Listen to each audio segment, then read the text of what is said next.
Think about this in rational terms of resource allocation. How long would it take you to engage with that individual? How much emotional effort will it drain from you? And what are your likelihood chances of succeeding? And then ask yourself, if those resources were dedicated to 5 other people, 6 other people, which would get you a better outcome? At the end of the day, public opinion, which is our main, remember what we said. We said our strategic goal is to maintain a window of opportunity for Israel. To do that, we're going to focus on public opinion of the 70% silent majority. It's a numbers game.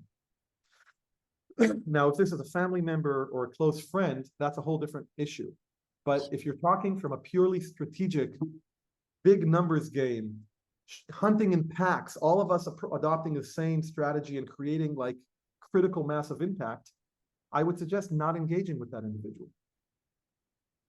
Or engaging with them after having gone through maybe additional training in terms of how to use analogies, role reversal, terminology, because that conversation is going to be a very long conversation, and the likelihood of them changing their mind is very low.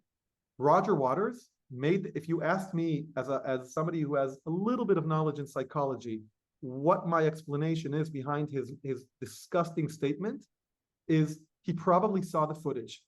It probably forced him to confront himself, because he's been outspoken against Israel for decades. And he's been on the Palestinian side.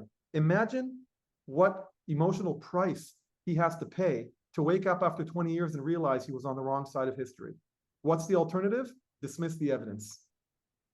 So you have to understand that when you're dealing with people who have very, very strong set opinions against Israel, who've spoken them out before, trying to convince them to agree with you is much more than just an intellectual process.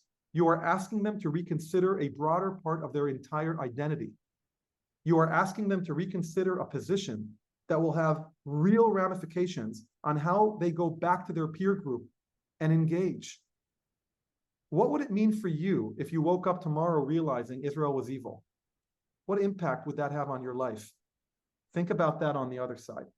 So I usually don't try, Leah, to engage with the hardcore people unless I have them in front of an audience, and then I use them as a useful idiot to convince the audience. But I don't try to actually convince them.